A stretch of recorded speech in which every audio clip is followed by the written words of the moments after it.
Hello students, मैं करतार सिंह तंवर आपका English की क्लास में हार्दिक अभिनंदन करता हूं। I welcome all of you guys.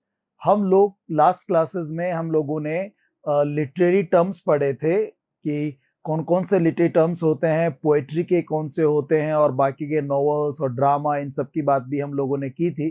तो उन्हीं पर जो आरपीएससी में या किसी और भी किसी एग्जाम के अंदर अगर कुछ क्वेश्चंस आए हुए हैं तो सारे क्वेश्चंस मैंने कोशिश की है पिछले 8-10 ईयर्स में, पिछले 10 सालों में लिटरेरी टर्म्स पे जो क्वेश्चंस आए हैं उनको मैंने आप लोगों के लिए कलेक्शन किया है उनका, और उनके हम लोग क्वेश्चन और आंसर्स को देखते हैं। बहुत अच्छे क्वेश्चंस हैं आपके। Literary terms, figure of speeches, इसका काफी सारा कॉन्सेप्ट इन क्वेश्चन के थ्रू आपका जो है वो कंफ्यूजन क्लियर हो जाएगा और काफी सारे कॉन्सेप्ट क्लियर होंगे आप लोगों के। ठीक है, तो हमारी आज बात हो रही है literary forms and figure of speech के ऊपर। इनमें जो आरपीएससी में और कुछ मैंने यूपीपीएससी क्वेश्चंस भी ले लिए हैं, कुछ कॉलेज लेक्चरर के एग्जाम में आए हुए क्वेश्चंस भी हैं। इवन मैंने रीट के एग्जाम में, ग्रेड 2 टीचर्स वाला जो एग्जाम होता है उसमें, स्कूल लेक्चरर आरपीएससी वाले जो एग्जाम्स होते हैं उन सब में जो क्वेश्चंस आए हुए हैं उन पे हम लोग 1 बाय 1 बात करते हैं। और जो मैंने पढ़ाया था आप लोगों को, क्या वो पढ़ करके आप इन क्वेश्चंस के आंसर दे सकते हैं, वो भी हमारा यहाँ पर बात क्लियर हो जाएगी। तो हम लोग शुरू करते हैं। Here we go. The first question is, पहला क्वेश्चन आपका आया है आरपीएससी स्कूल लेक्चरर 2011। जब से आरपीएससी ने स्कूल लेक्चरर में एग्जाम्स लेने शुरू किए थे, उसका पहला जो पेपर था उसके कुछ क्वेश्चंस हैं। देखिए आप, identify the correct meaning of the figure of speech given below. यहां कुछ सेंटेंस है और उसमें कौन सा फिगर ऑफ स्पीच है वो देखना है। I am afraid I don't have a head for figures.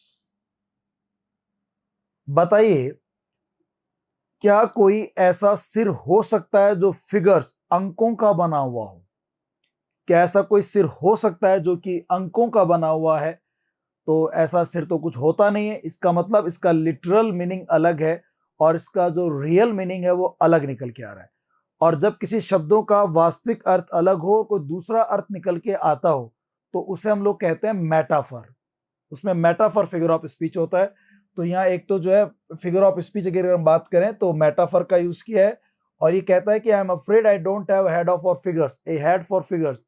मुझे इस बात का डर है, या मैं ये बात कहते हुए मुझे बड़ा दुख हो रहा है कि I don't have head for figures, कि मेरे अंदर ना आंकड़ों का सिर नहीं है। मतलब मैं कैलकुलेशन में बहुत अच्छा नहीं हूँ, मेरा दिमाग इस लायक नहीं है कि मैं बहुत अच्छे कैलकुलेशंस कर सकूं, मैं जोड़ बाकी गुणा भाग अच्छे ढंग से कर सकूं। तो ये इसका सेंस निकल के आता है।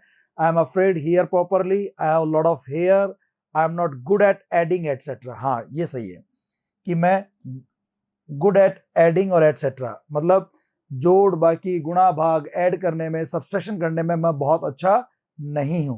तो हमारा इसका आंसर क्या हो जाएगा दोस्तों? सी हो जाएगा। आई am not good at adding etcetera. ठीक है ना, ये हमारा पहला क्वेश्चन हो गया। अब इसके बाद हम लोग आगे बात करते हैं क्वेश्चन नंबर 2 पे। ये उसी एग्जाम में आएंगे 2011 में, स्कूल लेक्चरर में। यहां पर वही सेम है। An aging pop star, aging मतलब जिसकी एज बहुत ज्यादा हो गई हो, जिसकी उम्र दराज जिसे हम कहते हैं, एक pop star is trying to stage a comeback. वो कम बैक करने की कोशिश कर रहा है। कम बैक मतलब उसने शायद पॉप सॉन्ग गाने बंद कर दिए और कुछ अरसे के बाद, कुछ सालों के बाद, आफ्टर लॉन्ग टाइम वो वापस स्टेज पे परफॉर्म करने के लिए आने वाला है, वो वापस प्रोग्राम के लिए आने वाला है। एजिंग जो पॉप स्टार है वो कम बैक करने की सोच रहा है। तो the pop star is beginner, वो बिगिनर है नहीं। स्टार्ट डूइंग समथिंग अगेन, कुछ वापस करने का शुरू करने वाले हो, विच ही और दे हैड स्टॉप डूइंग, जो उन्होंने करना बंद कर दिया था। तो ये पॉप स्टार है जो एजिंग है, इसने शायद गाने गाने बंद कर दिए होंगे, लेकिन अब वापस ये सोच रहा है कम बैक के लिए, मतलब वापस आ रहा है। ये बिल्कुल ठीक है, ये आंसर हो जाएगा हमारा। Reviving popular literature, pop star is going back, नहीं, ये होगा इसका आंसर बी। ठीक है दोस्तों, तो ये सेकंड क्वेश्चन का अपना आंसर हो गया। आगे बढ़ते हैं हम लोग। देखिए, what a piece of work is man. आदमी भी क्या, भगवान ने क्या चीज बनाई है। What a piece of work is man. The figure of speech used in this refer, ये जो सेंटेंस उस तरह से what a beautiful, what a huge, ये एक्सक्लेमेटरी सेंटेंसेस होते हैं और इनमें फिगर ऑफ स्पीच की अगर बात करें तो ये एक्सक्लेमेशन होता है। इसे हम एक्सक्लेमेशन कहते हैं, आश्चर्य प्रकट करना। तो एग्जिगरेशन, बढ़ा चढ़ा करके बात करना। एपिग्राम, एपिग्राम मतलब किसी स्टोरी में नहीं किसी बात को बहुत ही ब्रीफली कहना, ब्रीफ सेइंग, जिसके लिए बहुत बेकन फेमस थे, अपने अलेक्जेंडर पोप जिसके लिए फेमस थे, वो एपिग्राम होता है। एक्सक्लेमेशन हो गए, एक्सक्लेमेशन। ओके, एंटी क्लाइमैक्स क्या होता है? एंटी क्लाइमैक्स मतलब कोई कहानी बढ़ रही है और बढ़ते बढ़ते आगे बढ़नी चाहिए थी, लेकिन वो तो क्लाइमैक्स होता है। एंटी क्लाइमैक्स क्या होता है कि कहानी की शुरुआत अलग है और वो बढ़नी चाहिए थी, उसकी बजाय वो गिर जाती है, वो डिक्रीज हो जाती है, वो बहुत स्टैंडर्ड बात आने की बजाय कोई घटिया बात आ जाती है, तो क्लाइमैक्स की बजाय उसे एंटी क्लाइमैक्स कहते हैं। तो वो चीज भी नहीं है, यहाँ पर एक्सक्लेमेशन है, आश्चर्य प्रकट किया जा रहा है। ठीक है ना? तो हम लोग इस तरह से 1 बाय 1 क्वेश्चंस को देखते हैं और करते हैं बातों को सारी। आगे देखिए, फिर 2011 का क्वेश्चन है, लिरिकल पोएट्री क्या होती है? देखो, लिरिकल मतलब हमने पढ़ा था जो म्यूजिकल इंस्ट्रूमेंट के साथ होती है, जिसे आप गा सकते हैं, जिसे गाया जा सकता है। गाने के लिए जो पोएम्स होती है उन्हें लिरिकल पोएम्स कहते हैं। तो lightest and shortest form of narrative, नहीं नरेटिव नहीं होती है, ये गाने के लिए होती है। शॉर्ट पोएम, छोटी कविताएं होती हैं, written in rapid and irregular metre, fit to be sung और रिसाइटेड। इनके मीटर होते हैं रैपिड, बहुत जल्दी गाया जा सकता है इसको, संग और रिसाइटेड, इसको गाया जा सकता है, इसको रिसाइट किया जा सकता है। रिसाइट मीन्स इसको आप लोग उच्चारित कर सकते हैं, गा सकते हैं। तो ऐसी पोएम जो गाने के लिए होती है, फिट टू बी संग, फिट टू बी रिसाइटेड, ऐसी पोएम्स को आप कहते हैं लिरिकल पोएट्री। तो आंसर होगा आपका बी। ये बाकी है ग्रेट कॉम्प्लेक्स एक्शन होता है, नहीं। Only descriptive poetry, descriptive poetry होती है, नहीं। ये तो गाने वाली पोएट्री। लिरिकल मतलब जो म्यूजिकल इंस्ट्रूमेंट के साथ में जिनको गाया जा सकता है, उन्हें हम लिरिकल पोएट्री कहते हैं। तो आपका इसका आंसर होगा बी। ठीक है दोस्तों, ओके, आगे बात करते हैं हम लोग नेक्स्ट क्वेश्चन पे। Mark the sentence which is an example of transferred epithet. कौन सा एग्जाम्पल है ट्रांसफर्ड एपिथेट का? तो पहले तो हमें यह पता होना चाहिए कि ट्रांसफर्ड एपिथेट क्या होता है। तो दोस्तों, हम लोगों ने बात की थी कि ट्रांसफर्ड एपिथेट होता है एडजेक्टिव। एपिथेट क्या होता है? एडजेक्टिव।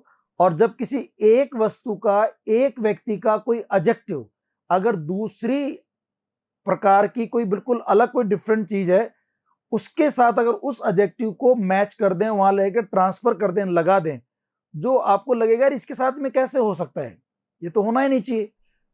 वो तो एडजेक्टिव किसी और चीज के लिए, किसी व्यक्ति के लिए हो सकता है, किसी और वस्तु के लिए हो सकता है, वहां से एडजेक्टिव उठा करके आप ट्रांसफर कर देते हो किसी दूसरे नाउन के साथ, जिसके साथ ऐसे एडजेक्टिव जनरली नहीं लगते हैं, उसे आप कहते हैं ट्रांसफर्ड एपिथेट। तो हमें देखना है कि इसमें से कौन सा ट्रांसफर्ड एपिथेट का एग्जाम्पल है। I laugh, I run, I leap, I sing, I dance. शुरू में कोई एक शब्द बार बार अगर रिपीट होता हो, एक शब्द या एक से ज्यादा शब्द, तो उसको तो आप एनाफोरा कहते हैं। तो इसमें तो एनाफोरा वाला मुझे सेंस नजर आता है, तो ये वो नहीं होगा ट्रांसफर्ड एपिथेट। आई केम, आई सो, आई कंक्वेर्ड। मैं आया, मैंने देखा और मैंने लड़ाई जीत ली। जूलियस सीजर का ये डायलॉग है और इसमें क्लाइमैक्स बोलते हैं इसको हम लोग। क्लाइमैक्स मतलब आप धीरे धीरे आगे बढ़े, आप आए, आपने देखा और आप जीत गए, तो ये क्लाइमैक्स है। ठीक है। Do man gather grapes to thorns और फिक्स ऑफ थीसल्स। तो इसमें आप क्वेश्चन पूछ रहे हैं, और जब आप कोई क्वेश्चन पूछते हैं और जिसका आंसर नो आता है, जब पक्का आंसर नो आने के चांस होते हैं, तो उसको आप रिटोरिकल क्वेश्चन कहते हैं। तो यहाँ रिटोरिकल क्वेश्चन है, क्या व्यक्ति ग्रेप्स ऑफ थॉर्न्स, कांटों वाले चीज इकट्ठे करते हैं क्या? थीसल्स इकट्ठे करते हैं क्या? नहीं, ऐसा कोई नहीं करता। लोग कांटे इकट्ठे नहीं करते हैं, लोग और अच्छी चीजें इकट्ठी करते हैं। तो ये रिटोरिकल क्वेश्चन है जिसका आंसर नो में आता है। The प्लफ man homeward plots is very way. देखो आप, वेरी वे, ये elegy return in country church yard जो है थॉमस ग्रे की, उसमें से लाइन ली गई है, जो यूज करता है कि रास्ते हैं थके हुए। अब बताओ, थका हुआ तो इंसान होता है, उसके गुण को यहां से उठा करके और रास्ते के से पहले लगा दिया। तो इसे जब किसी व्यक्ति के गुण को या किसी वस्तु के गुण को, एडजेक्टिव को उठा करके कहीं दूसरी जगह चिपका देते हैं, आप ट्रांसफर कर देते हैं, तो उसे ट्रांसफर्ड एपिथेट कहते हैं। तो वेरी वे में हमें ट्रांसफर्ड एपिथेट नजर आ रहा है, तो इसका आंसर हो जाएगा डी। ठीक है दोस्तों, आगे बढ़ते हैं। देखिए, आइडेंटिफाई द सिमिली। अब आपको यहां सिमिली ढूंढनी है कि किस एग्जाम्पल में सिमिली है। सिमिली ढूंढनी है हम लोगों को। Your face is as a book, तुम्हारा चेहरा बुक की तरह है। हमें तो यही सिमिली मिल गई, तुम्हारा चेहरा बुक की तरह है। वेयर मैन में रीड स्ट्रेंज मैटर्स, जहां लोगों को, आदमियों को बड़े ही स्ट्रेंज मैटर्स दिखाई देंगे। तो ये सिमिली है। Death lays is icy hand on kings, ये एग्जाम्पल था पर्सोनिफिकेशन का। डेथ के लिए हिज यूज कर रहा है। He succeeded to the crown, वो सक्सीडेड टू द क्राउन, वो क्राउन तक पहुंच गया। तो द क्राउन, क्राउन मतलब राजा, तो राजा से क्राउन बहुत जुड़ा हुआ है। जब किसी व्यक्ति से, किसी वस्तु से कोई चीज बहुत ज्यादा जुड़ी हुई होती है, बहुत एसोसिएट होती है, अगर आप उसके लिए वो नाम यूज करना शुरू कर दें, राजा के लिए क्राउन यूज करना शुरू कर दें, इंग्लिश और अमेरिकन मूवीज के लिए हॉलीवुड यूज करना शुरू कर दें, इसको आप मेटानिमी कहते हैं। इसे मेटानिमी कहते हैं। तो इसमें मेटानिमी है। A fleet of 50 sail, F F repeat हो रहा है, ए फ्लीट ऑफ 50 सेल, तो ये एलिट्रेशन है। आपसे पूछ रहा था वो कि किसके अंदर सिमिली है, तो सिमिली है यहां पर your face is as a book. जब दो वस्तुओं की कंपैरिजन करते हैं एज और लाइक से, तो इसे आप सिमिली कहते हैं। तो इसमें आंसर होगा सिमिली। ठीक है ना, यहां सिमिली हो गया। अब बात करते हैं हम लोग आगे। Personification is that figure of speech where we ascribe intelligence and personality to inanimate things. Identify the example of personification. तो पहले डेफिनेशन दे दी personification की, इसमें हम क्या करते हैं, किसी एक इनएनिमेट चीज के अंदर मानव के गुण, where we ascribe intelligence and personality, उनके अंदर दिमाग डाल देते हैं, उनके अंदर पर्सनैलिटी डाल देते हैं, आदमियों की तरह, इंसानों की तरह किसी वस्तु के अंदर, इसे आप पर्सोनिफिकेशन कहते हैं। इनमें से पर्सोनिफिकेशन का एग्जाम्पल कौन सा है वो पूछ रहा है। A new thought has suddenly struck me, एक नया विचार मेरे दिमाग में आया। तो विचार दिमाग में आते हैं, तो ये मानव की तरह तो बिहेव की बात नहीं हो रही यहाँ पे। हु इज माई नेबर, मेरा नेबर कौन है, ये क्वेश्चन है जो जीसस क्राइस्ट पूछते हैं कि हु इज माई नेबर। ये वहां पर एक पैरेबल के रूप में यूज होता है। तो ये पैरेबल का एग्जाम्पल पढ़ा था हम लोगों ने। और जैसे वो था ना, मैं पढ़ा रहा था वो पैरेबल के अंदर कहानियां गुड स्मार्टियन की, समरिटन की, तो ये वो कहानी वाला वो पैरेबल है। कैन ऑनर्स वॉइस, देखो आप, ऑनर का एच बड़ा है और ऑनर की कोई वॉइस होती है क्या? वॉइस तो इंसानों की होती है। और वो प्रोवोक कर सकती है क्या? एलईजी रिटर्न इन कंट्री चर्चयार्ड में थॉमस ग्रे ने यूज किया था ये वाला। Can honours voice provoke the silent dust, क्या ऑनर की वॉइस साइलेंट डस्ट को प्रोवोक कर सकती है क्या, ये पूछ रहा है। तो प्रोवोक करना, भड़काना, ऑनर की वॉइस, एच बड़ा, ये सारे जो है सिम्टम्स नजर आ रहे हैं हमको पर्सोनिफिकेशन के। तो यहाँ पर्सोनिफिकेशन है। और he swam bravely against the stream of popular criticism, वो ब्रेवली जो है वो उसने किया। तो इसमें कोई लड़का है, तो लड़के में तो पर्सोनिफिकेशन कैसे होगा? ये तो निर्जीव चीजों को, इनएनिमेट चीजों को आप पर्सनैलिटी देते हैं, आप उनको इंटेलिजेंस देते हैं, तो उस चीज को आप पर्सोनिफिकेशन कहते हैं। जो हमें ऑनर को दे रहे हैं, हम लोग ऑनर को हम वॉइस दे रहे हैं, उसको प्रोवोक, भड़काने वाला दिमाग दे रहे हैं, तो ये पर्सोनिफिकेशन है। ठीक है ना। 2011 में ये क्वेश्चन आया था, can honours voice.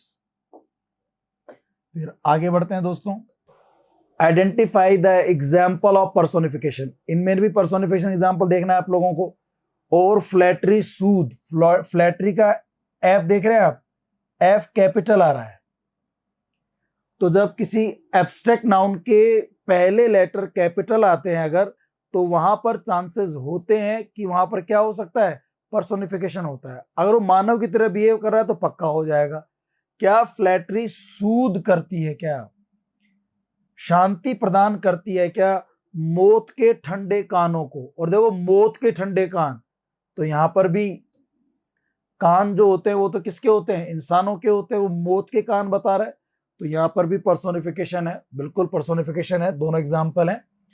Camel is the ship of the desert, desert का शिप है, तो ये मेटाफर है, कोई डेजर्ट का शिप नहीं हो सकता, बट शाब्दिक अर्थ अलग होता है और वास्तविक अर्थ अलग होता है। जब आप किसी को दूसरे के गुण सीधे अप्लाई कर देते हैं ना, उसे आप मेटाफर कहते हैं। He was a man of iron, man of iron कोई लोहे का आदमी वैसे नहीं होता, लेकिन उस अगर वो डिटरमाइंड हो, लोहे की तरह पक्का इरादे वाला हो, तो आप कर सकते हैं। तो ये भी जो है मेटाफर है। We must be guided by the light of nature, तो लाइट ऑफ नेचर यहाँ पर भी जो है इन्होंने मेटाफर का दिया है। तो इसमें पर्सोनिफिकेशन तो पहले वाले में ही है, ठीक है ना। पर्सन तो पर्सन के गुण होते हैं, किसी ह्यूमन बीइंग के गुण डाले जाते हैं। तो ये हो गया। आगे बढ़ते हैं हम लोग।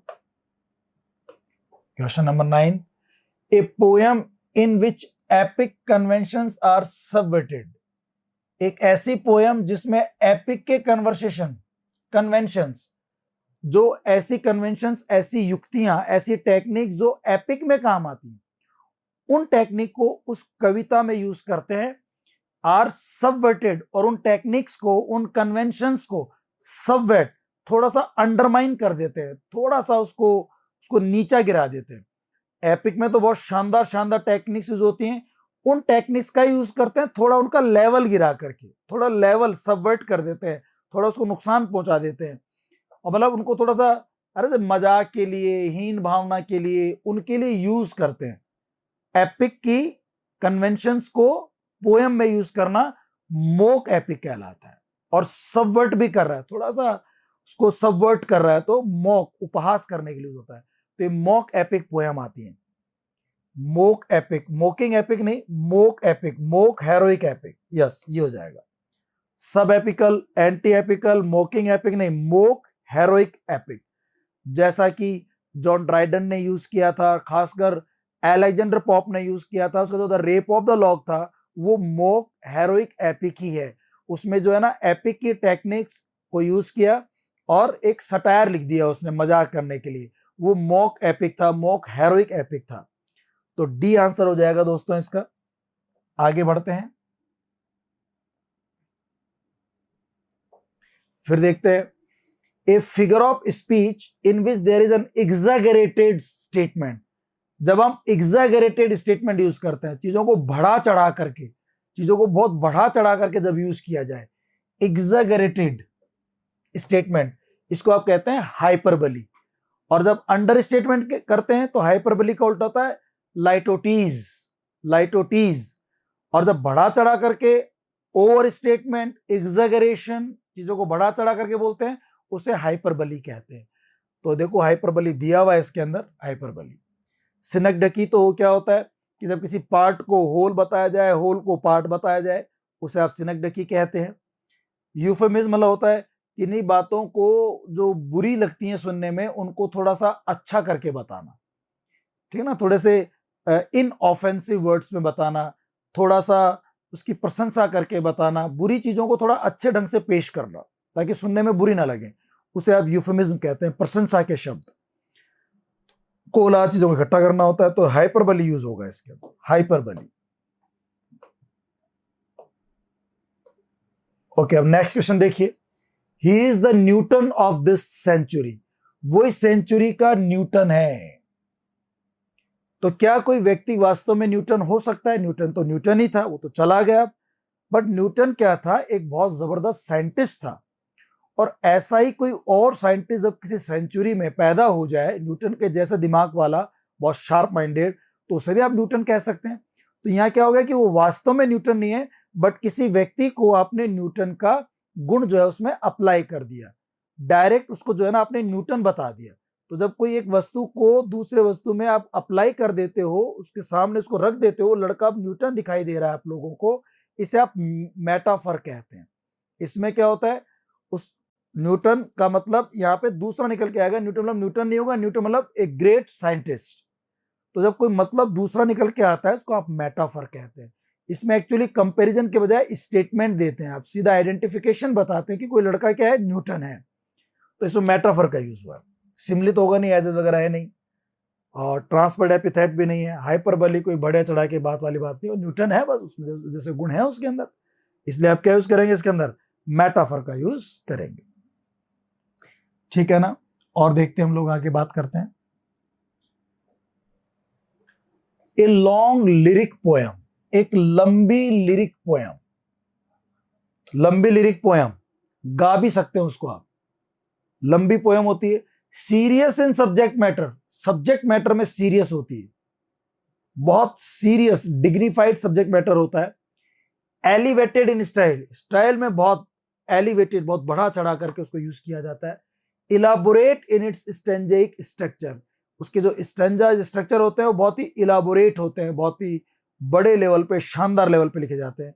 ऐसी पोयम जिसमें सब्जेक्ट मैटर सीरियस होता है, लिरिक पोयम होती है, एलिवेटेड स्टाइल होती है, इलाबोरेट होते हैं, इसको हम कहते हैं ओड। क्या कहते हैं इसको हम लोग? ओड। ये सारे जो फीचर्स हैं ये ओड के हैं। और ओड दे रखा है क्या? बिल्कुल दे रखा है। ड्रामेटिक मोनोलॉग तो क्या होता है?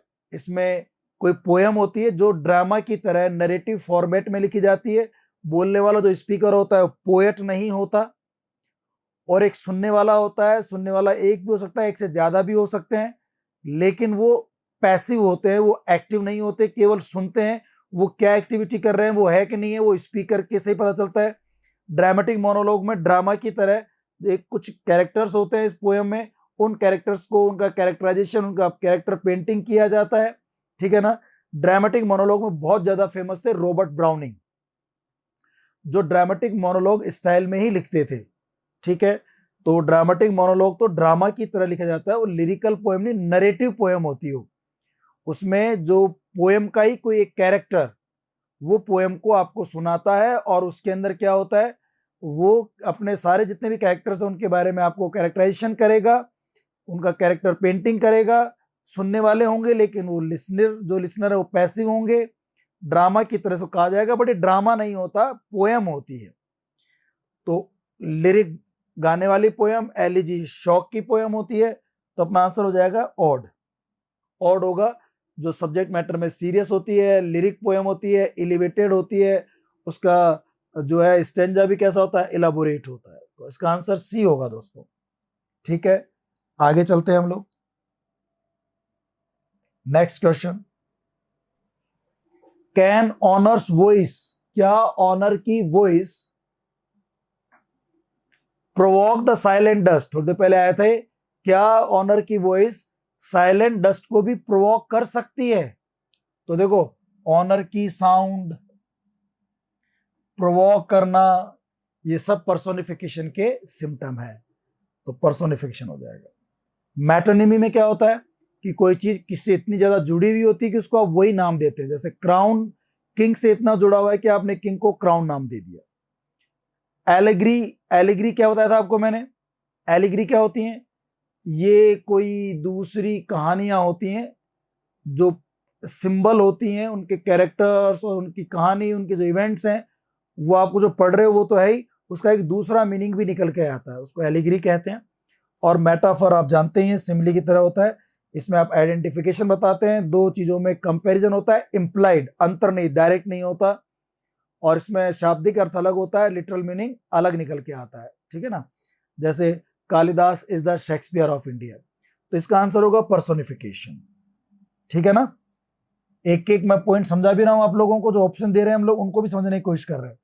क्वेश्चन नंबर 14 देखिए, 5 माइल्स मींडरिंग, देखो 5 में आई का साउंड आ रहा है, माइल्स, 5 माइल्स, इसमें भी आई का साउंड आ रहा है। तो अगर दो नजदीक शब्दों में वोवल साउंड रिपीट होते हैं, अगर दो नजदीक शब्दों में वोवल साउंड रिपीट होते हैं तो इसे हम लोग एसोनेंस कहते हैं। फिर आगे देखना, माइल्स में एम, मींडरिंग में एम, मेजी में एम, मोशन में एम, तो इसमें एलिट्रेशन भी है, एसोनेंस भी है 5 और माइल में, और मेजी, मोशन, मींडरिंग, माइल्स, मींडरिंग, मेजी, मोशन। तो एम एम एम, इन शब्दों के शुरू में कॉन्सोनेंट साउंड क्या हो रहा है, रिपीट हो रहा है। तो जब दो या दो से अधिक शब्दों के शुरुआत में, बिगिनिंग में, एट द स्टार्टिंग ऑफ 2 और मोर देन 2 वर्ड्स, अगर कोई कॉन्सोनेंट साउंड रिपीट होता है तो उसे हम लोग एलिट्रेशन भी कहते हैं। तो इस लाइन में एलिट्रेशन भी है, इस लाइन के अंदर एसोनेंस भी है, तो दोनों है, एसोनेंस भी है, एसोनेंस भी है, इसलिए आंसर क्या हो जाएगा? डी हो जाएगा। ये क्वेश्चन थोड़ा मैंने चेंज कर दिया, एग्जाम में जो क्वेश्चन आया था ना इसमें ऐसे ये ऑप्शन नहीं था, तो बट वो क्वेश्चन डिलीटेड था, इसलिए फिर मैं चेंज कर दिया, क्वेश्चन को ठीक बना दिया। 5 और माइल में आई तो एसोनेंस है, और माइल्स मींडरिंग मेजी मोशन में एम रिपीट हो रहा है, तो इसके अंदर एलिटेशन भी है, तो दोनों है, एसोनेंस भी एलिटेशन भी है, इसलिए आंसर क्या हो जाएगा आपका? सी, ये डी हो जाएगा, बोथ बी एंड सी। ठीक है दोस्तों, ये आपका इसका आंसर हो जाएगा। ये आरपीएससी स्कूल लेक्चर 2016 में आया था क्वेश्चन। आगे बढ़ते हैं ऐसे हम लोग, देखिए, in the sentence hunger set, भूख बैठ गई, बैठना, खड़ा होना, भागना, ये सब मानव के गुण हैं। जो हंगर, भूख, एब्स्ट्रैक्ट आइडिया, एब्स्ट्रैक्ट नाउन या काम कर रहा है, तो इसमें हो ना हो पर्सोनिफिकेशन है। Synecdoche, euphemism, transferred epithet, personification. Answer हो जाएगा डी, डी आंसर होगा, ठीक है ना, क्योंकि हंगर यहां बैठ गई है, मिजरेबली, दुखी होकर के, तो दुखी होना, खुश होना, नाचना, गाना, ये सब भी मानव के ही तो लक्षण है, तो इसलिए इसमें पर्सोनिफिकेशन ही है, पर्सोनिफिकेशन ही है इसके अंदर। आंसर हो जाएगा आपका डी। ओके, आगे चलते हैं। A novel written in the form of letters, ऐसे नॉवल जो लेटर्स के रूप में लिखे जाते हैं उनको एपिस्टलरी नॉवल कहते हैं। एक्सचेंज बाय कैरेक्टर, जो कैरेक्टर्स होते हैं ना आपस में कुछ लेटर को एक्सचेंज करते हैं, और उन लेटर से पढ़ पढ़ के ही आपको पूरी कहानी समझ में आ जाती है। In the stories is describe, और उसी से पूरी कहानी को डिस्क्राइब कर दिया जाता है। लेटर, कैरेक्टर्स जो होते हैं वो लेटर को एक्सचेंज करते हैं, उन लेटर में जो लिखा हुआ है उसी से पूरी कहानी आपको समझ में आ जाती है। इनको आप एपिस्टलरी नॉवल कहते हैं, एपिस्टलरी नॉवल कहा जाता है। एपिसल यानी लेटर ही होता है, ये जो एपिसल है ना इसका मतलब ही लेटर होता है। तो ऐसे नॉवल जो लेटर के मीडियम में लिखे जाते हैं उनको एपिस्टलरी लेटर या एपिस्टलरी नॉवल कहा जाता है। ठीक है, ओके, आगे देखते हैं। ए पोयम, एक प्रकार की poem in which a single speaker, जिसमें एक स्पीकर होता है, बोलने वाला एक, मोनोलॉग, बोलने वाला एक होगा, सिंगल स्पीकर है, इसका मतलब मोनोलॉग। क्रिटिकल मोमेंट, एक कोई क्रिटिकल मोमेंट आता है, जैसे ड्रामा में क्रिटिकल मोमेंट आता है, जैसे नॉवल में क्रिटिकल मोमेंट आता है, इस पोएम में भी क्रिटिकल मोमेंट होगा। एड्रेसेस अनदर, जो ये एक कैरेक्टर होता है सिंगल स्पीकर, ये दूसरों को अपनी बात एड्रेस कर रहा है, बता रहा है, संबोधित कर रहा है। हुज प्रेजेंस इज इम्प्लिसिट, जिसकी प्रेजेंस होती तो है बट वो अंतर्निहित होती है, एक्सप्लिसिट नहीं होती, सामने दिखती नहीं है। जो स्पीकर बोलता है उसी के द्वारा पता चलता है कि यहां पर कोई लिसनर भी है। Whose presence is implicit in what the speaker से, जो स्पीकर कहता है उससे पता लगता है। अभी थोड़ी देर पहले बता रहा था आपको, इसे कहते हैं ड्रामेटिक मोनोलॉग, जो रॉबर्ट ब्राउनिंग जिसमें बहुत फेमस था। इसमें क्या होता है दोस्तों, एक कविता ऐसी होती है, जैसे मैं बोलता हूँ रॉबर्ट ब्राउनिंग ने लिखी है माई लास्ट डचेस। उसमें क्या होता है, एक डचेस जो होती है, जो ड्यूक की जो वाइफ है वो मर जाती है, क्रिटिकल मोमेंट हो गया, वो मर जाती है। उसके बाद एक रिश्ता लेकर आता है कोई मैसेंजर दूसरे स्टेट से, तो वो लिसनर होता है, और जो ड्यूक है उसको बता रहा होता है कि उसकी वाइफ कैसी थी, वो कैसा था, पूरी कहानी वो बताता है, ठीक है ना। और ये ड्रामा के रूप में होती पोयम है, ये पोयम होती है जिसमें कोई स्पीकर होता है, कोई सुनने वाला होता है, कहानी को डिस्क्राइब किया जाता है। ऐसी पोयम को आप ड्रामेटिक मोनोलॉग कहते हैं, जो बहुत फेमस थे रॉबर्ट ब्राउनिंग, उनका माई लास्ट डचेस, उनका ग्रामेरियन फ्यूनरल्स, एंड्रिया दल सैरतो, ये बहुत सारी उनकी कहानियां हैं। तो ये ड्रामेटिक मोनोलॉग होगा। क्या होगा दोस्तों, ड्रामेटिक मोनोलॉग कहेंगे इसको। डायलॉग में दो लोग होते हैं, सलीलकवी ये ड्रामा के अंदर होता है, पोएम नहीं होती। सलीलकवी तो एक ड्रामा की कन्वेंशन, एक युक्ति, एक टेक्निक होती है। तो ड्रामेटिक मोनोलॉग इसका आपका आंसर होगा। फिर देखिए आप, स्कूल लेक्चरर 2020 का क्वेश्चन है, ए सेंटेंस, एक कोटेशन और पोएम, एक ऐसा सेंटेंस, एक ऐसा कोटेशन, एक ऐसी कविता that is put at the beginning of written work. जब आप कुछ लिखते हो, कोई कहानी, कोई नॉवल, कोई ड्रामा, उसके पहले पेज पर कोई एक सेंटेंस, कोई एक कोटेशन या कोई एक छोटी सी स्टोरी वो शुरू में लिखी जाती है, और वो जो है ना पूरा जो नॉवल है, जो पूरा वो ड्रामा है, कहीं ना वो एक लाइन उसी के बारे में होती है। उस एक लाइन से भी ना कई बार उसकी पूरी थीम समझ में आ जाती है हमारे को कि आगे क्या लिखा होगा, हम आगे क्या पढ़ने वाले हैं। ठीक है ना, तो उसे आप कहते हैं epigraph.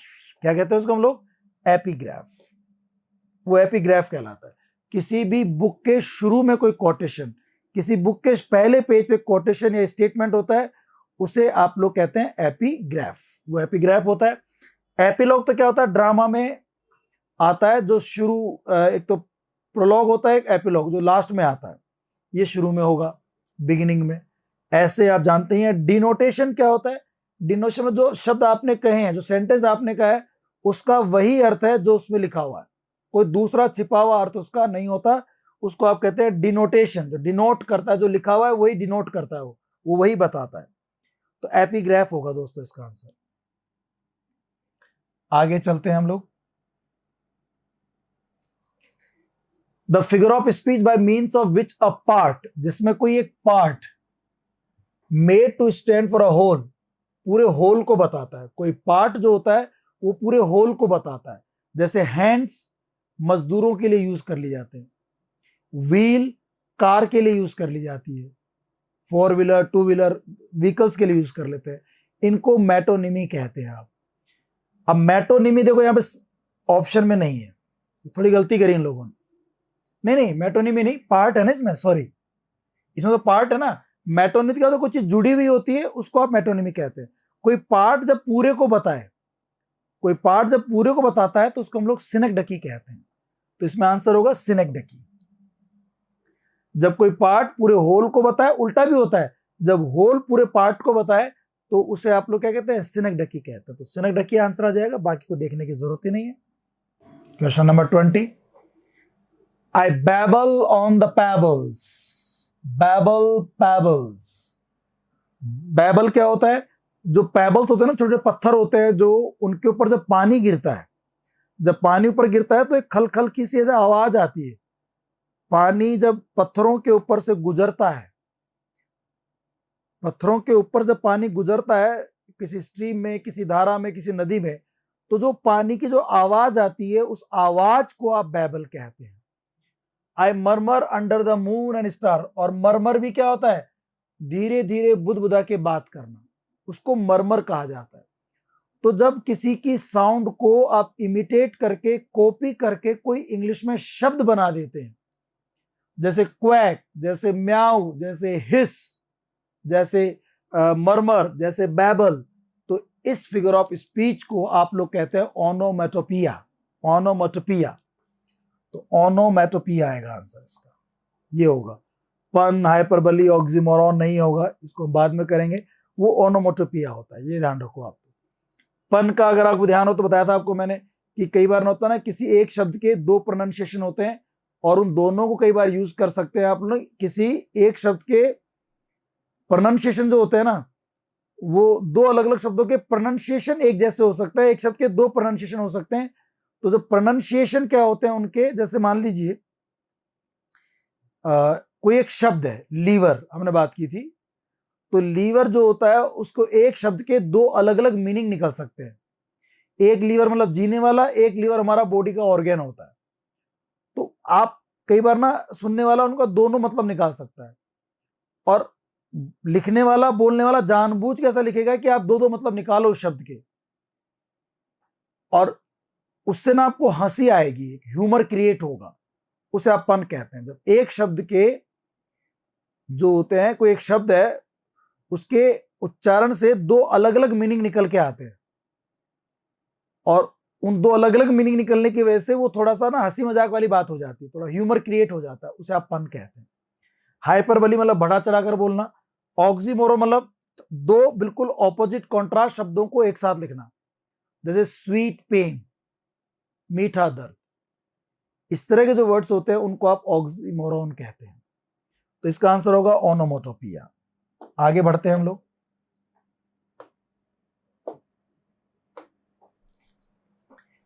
A work which uses Mokri, एक ऐसा काम जिसमें मोकरी यूज होती है, हंसी मजाक। एग्जैगरेशन होता है, बढ़ा चढ़ा करके बोला जाता है।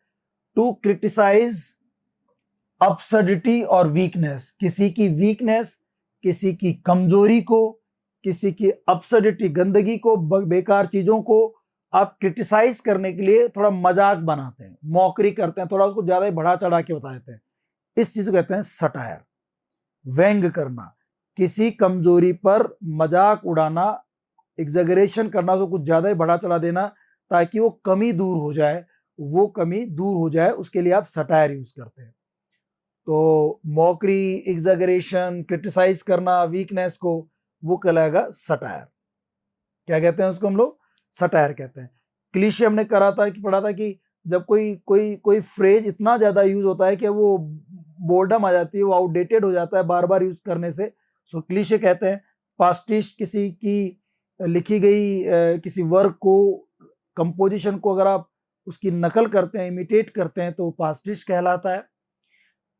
मैलाप्रोपिज्म, किसी शब्द का आप यूज करते हैं और उसके मतलब कई बार दूसरे निकल के जाते हैं, ठीक है ना, तो उस तरह से यूज करना। जैसे इलेक्ट्रॉल वोट वाली बात पढ़ी थी हम लोगों ने, वो इसमें आएगा। ठीक है, तो ये स्कूल लेक्चर 2020 के क्वेश्चन कर रहे हैं हम लोग, आरपीएससी में आए हुए क्वेश्चन हैं। और देखते हैं क्वेश्चन, देखो ऐसे ही, identify the following literary forms. कौन सी लिटरेरी फॉर्म्स है ऑफ स्पीच इस वाली बात के अंदर? कौन सा फिगर ऑफ स्पीच है? ए नरेटिव पोयम, एक ऐसी कविता जो नरेटिव पोयम होती है, जिसमें कोई कहानी जैसी कोई बात होती है, कोई ऐसा गाना होता है जिसमें कोई कहानी कह रहा हो, ऐसा लगता है। होती पोयम है, होता सॉन्ग है, लेकिन इसमें कोई कहानी कही जाती है। कंसिस्टिंग ऑफ शॉर्ट स्टेंजास, लेकिन इसमें स्टेंजा छोटे होते हैं। अब देखो, एपिक में भी कहानी होती है, बट वो बड़ी पोयम होती है और उसमें स्टेंजा भी बड़े बड़े होते हैं। और एक छोटी कविता होती है जिसमें कहानी कही जाती है, उसको हम बैलेड कहते हैं, बैलेड। तो देखो आप, एक नरेटिव पोयम है जिसमें वो कहानी सी सुनाई जाती है, consisting of short stanzas, usually rhymed quatrains, जिसमें राइम्ड क्वेट्रंस होते हैं इन आयम्बिक पेंटामीटर में लिखे हुए क्वेट्रंस, मतलब चार चार लाइनों की कविता होती हो।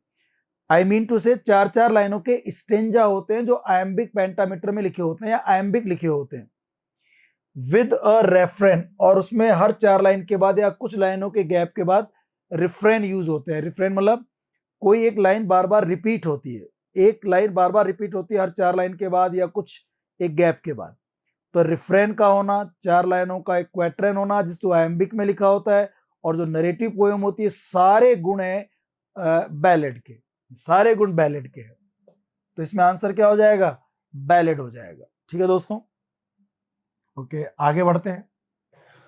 Identify the figure of speech in the lines below. इसमें कौन सा फिगर ऑफ स्पीच है? देखिए आप लोग, कौन सा फिगर ऑफ स्पीच है? राइट 10,000 डेज एंड नाइट्स, 10,000 रातें और दिन सवारी करना, till A snow white hairs on the, जब तक आपके सिर पर सफेद बाल ना आ जाएं। ये जॉन डन ने कहा था कि आप 10,000 यात्राएं कर लो, इधर उधर भाग लो, बट आपको कोई ना ऐसी औरत नहीं मिलेगी जो सुंदर भी और वफा भी हो। A pretty woman can't be faithful, वो उसका कहा था और उसमें लाइन थी। तो कोई 10,000 दिन और रात आप राइड कर सकते हो क्या? ये तो कुछ ज्यादा है, उसने बढ़ा चढ़ा करके बता दिया, ये ओवर स्टेटमेंट कर दिया, एग्जैगरेशन कर दिया, हाइपरबली कर दी उसने। तो इसका आंसर होगा हाइपरबली। ये हाइपरबली है, बढ़ा चढ़ा करके बताना। और देखते हैं हम लोग, identify the figure of speech. Loose clouds like earth decaying leaves. जो लूज क्लाउड होते हैं ना, जो बादल घूमते रहते हैं आसमान में ऐसे इधर उधर अकेले अकेले, ये ना अर्थ की उन खराब सड़ी हुई पत्तियों की तरह जो हवा के साथ इधर उधर बहती रहती हैं। तो जिस प्रकार जमीन पे, अर्थ पे पत्तियां उड़ती रहती हैं इधर उधर, ऐसे आसमान में कौन उड़ते रहते हैं? लूज क्लाउड्स उड़ते रहते हैं। और देखो, दो चीजों की तुलना कर रहा है और बीच में क्या है? लाइक है। तो एक तो क्लाउड की उनकी कंपेयर कर रहा है डिकेइंग लीव से, और इस तरह से कंपैरिजन कहलाता है लाइक की मदद से, उसे हम सिमिली कहते हैं। तो इसमें सिमिली आंसर होगा, कोई दूसरी सोच की जरूरत ही नहीं है इसमें, दैट आंसर आपका इसमें सिमिली हो जाएगा। आगे चलते हैं। A purification and purgation of emotions, particularly pity and fear, through art or any extreme change in emotion that results in renewal and restoration is called। ये एक्चुअली दोस्तों ये ड्रामा में से क्वेश्चन पूछा गया है। अगर आपने ड्रामास पढ़े हो तो जैसे कोई भी, अगर आपने किंग लियर पढ़ा हो, आप लोगों ने अगर मैकबेथ पढ़ा हो, तो इसमें जो कैरेक्टर होता है ना, कोई एक मेन जो कैरेक्टर होता है जिसको हम लोग प्रोटैगोनिस्ट कहते हैं, उसमें एक ट्रेजिक फ्लो होता है, उसमें एक कमी होती है और उस कमी की वजह से वो गलत डिसीजन ले लेता है और उस गलत डिसीजन लेने के बाद बहुत कुछ उसके साथ बुरा होने लग जाता है उस कैरेक्टर के साथ में। तो जब उसका बुरा होता है, जब बुरे दिन शुरू होते हैं ना, तो फिर वो सोचता है कि उसने पास्ट में क्या गलती करी, फिर वो गलतियों का उसको एहसास होता है और गलतियों का एहसास करके फिर ना वो पश्चाताप करता है, अपना प्योरिफिकेशन करता है, वो परगेशन करता है, अपने पापों से वो रूबरू होता है और उनको दूर करने की कोशिश करता है और उसे अब अच्छे बुरे की समझ आने लगती है। ये जो समझ विकसित होती है, जो बुरा टाइम चलता है, जब वो आप प्योरिफिकेशन करते हो अपना, उसको हम टेक्निकली ये जो ग्रीक वाली लैंग्वेज में है उसमें इसको कथारसिस कहा गया है, कथारसिस। तो इसका आंसर हो जाए कथारसिस। एक्चुअली ये क्वेश्चन ड्रामा में से है, ड्रामा की ये लिटरेरी टर्म है catharsis, conflict, comic relief. Comic relief मतलब जब ट्रेजेडी जो नाटक होते हैं ना, बहुत दुख की बातें होती है, तो उनमें ना कई बार क्या होता है, आप क्या करते हैं, कोई एक हंसी मजाक का एक सीन ले आते हैं, तो उसे आप कॉमिक रिलीफ कहते हैं। कथारसिस ये होता है प्योरिफिकेशन, परगेशन ऑफ इमोशंस, ठीक है ना। अब आपको पिटी और फियर आपका निकल के आता है, आपके इमोशंस में चेंज होता है, जिनको आप पहले बुरा समझते थे, आपको लगता है वो अच्छे थे, और आपको चूंकि उनको बुरा समझते थे, आपको बड़ा पश्चाताप होता है, आप ना अपने आप को सही करने की कोशिश करते हो, प्योरिफिकेशन करते हो, उसको कथारसिस कहते हैं। कथारसिस क्या बोलेंगे उसको हम लोग? कथारसिस बोलेंगे। तो ये ड्रामा के अंदर से पूछ लिया। एपिस्टोलरी जो नोवेल था, वो नोवेल में से कुछ क्वेश्चन पूछे, 2-4 क्वेश्चन इस तरह के भी हैं जो पोइट्री के अलावा भी हो सकते हैं। आगे देखिए आप, एन इनऑफेंसिव एक्सप्रेशन, एक ऐसा एक्सप्रेशन जो ऑफेंसिव नहीं है, इनऑफेंसिव है। ऑफेंसिव यानी बुरा, गलत, इनऑफेंसिव मतलब अच्छा, सही। एक अच्छा expression in used in place of blunt one, जो सुनने में बड़ा ब्लंट है, रूखा, कर्कश, बेकार, ऐसा लगेगा जैसे किसी ने पत्थर मार दिया आपके। ऐसा डायलॉग, ऐसी बात के बजाय थोड़ा सा इनऑफेंसिव एक्सप्रेशन यूज करना। That is felt to be disagreeable, और ब्लंट का यूज करते तो डिसएग्रीएबल होता है, एम्बेरिसिंग होता है, शर्मनाक होता है, शर्मिंदा कर देने वाला होता है। तो उसकी जगह पे कोई एक अच्छा शब्द यूज करना कहलाता है इंग्लिश में, लिटरेचर में, यूफेमिज्म। क्या कहलाता है वो? यूफेमिज्म कहलाता है। Personification, transferred epithet, euphemism. क्या कहलाएगा दोस्तों? वो यूफेमिज्म कहलाएगा। एक होता है डी यूफेमिज्म, अच्छी चीज को बुरा करके बताना। जैसे हम बात कर रहे थे, वो पोस्ट जो मेल होती है उनको स्नेल मेल बताना। तो अच्छे को बुरा बताना डी यूफेमिज्म, और बुरे को अच्छा बताना यूफेमिज्म। आगे बढ़ते हैं। A term to signify the distribution, ऐसी टर्म जो डिस्ट्रीब्यूशन के काम आती है।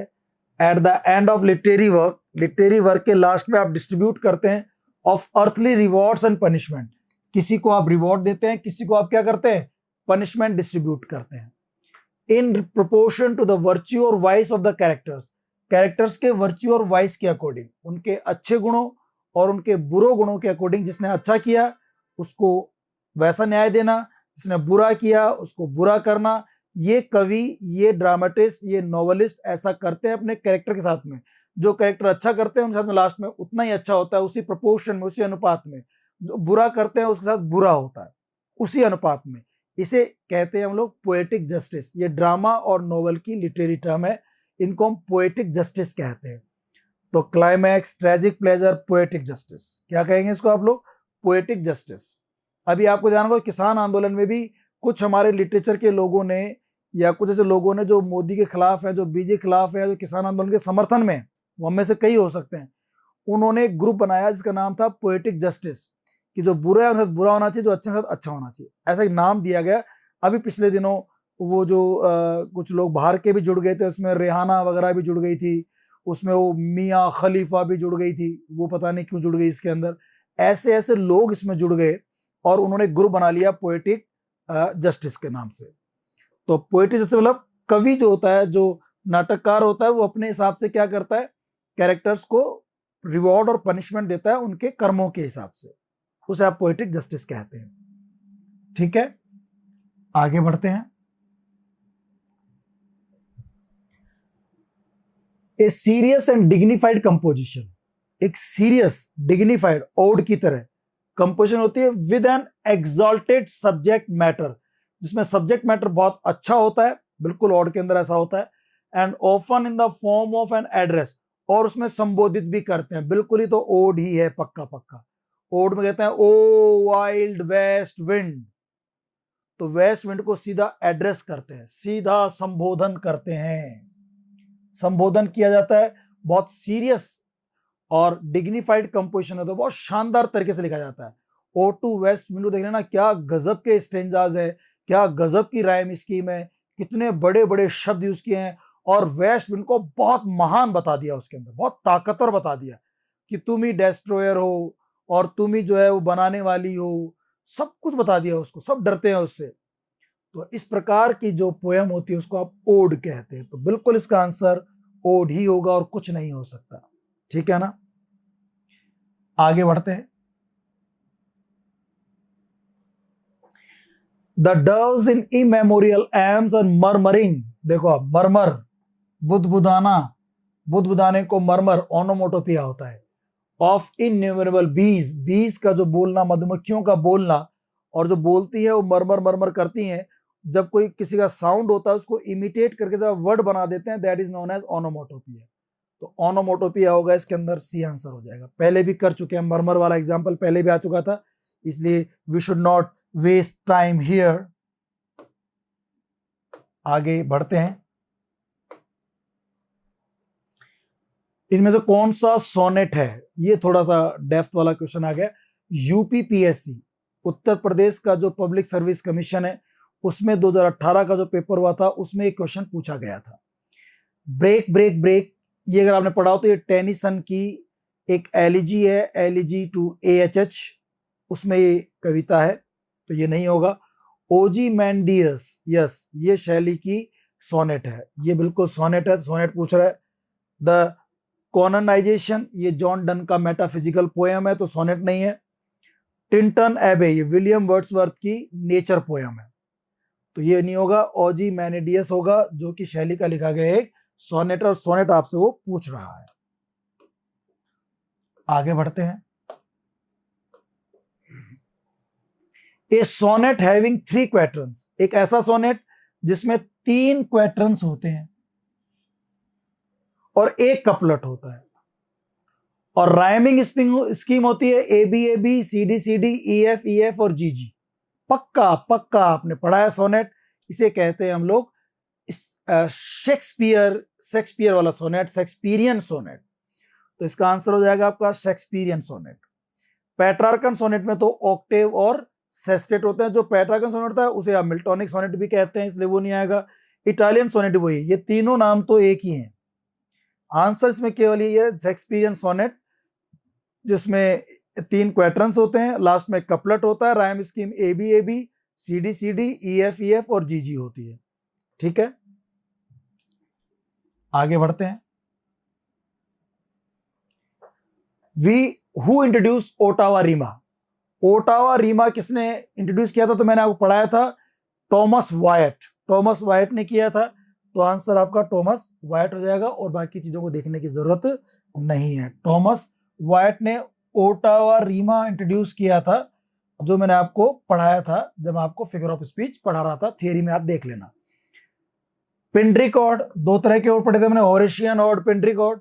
तो पिंड्रिक ऑड कंसिस्ट ऑफ, उसमें क्या होता है, स्ट्रफी नहीं, इसमें एक होता है स्ट्रफी, फिर होता है एंटी स्ट्रफी, फिर होता है ईपेड। ये मूवमेंट्स होते हैं right to left, left to right, और लास्ट में एक जगह बीच में स्टिल खड़े जाते हैं, तो 3 मूवमेंट होते हैं, स्ट्रफी, एंटी स्ट्रफी और ईपोड। ये हो जाएगा 33 का बी आंसर। ठीक है, आगे बढ़ते हैं हम लोग। What is blank verse? Blank verse क्या होता है? मैंने बताया था ब्लैंक वर्स में क्या होता है, इसमें लाइनें मीटर में तो लिखी होती हैं बट राइम स्कीम नहीं होती इनके अंदर। Rhyme scheme, no rhyme scheme, but yes there is lines are written in metre, metre में लिखी जाती है। एक फ्री वर्स होता है जिसमें ना तो मीटर होता है ना राइम होती है। तो ब्लैंक वर्स में मीटर तो होता है, राइम नहीं होती। It has metre but no rhyme. Metre तो होगा बट इसमें राइम नहीं होगी, तो आपका आंसर हो जाएगा इसमें ए। आई होप समझ में आ रहा है आप लोगों को? गुड, आगे बढ़ते हैं।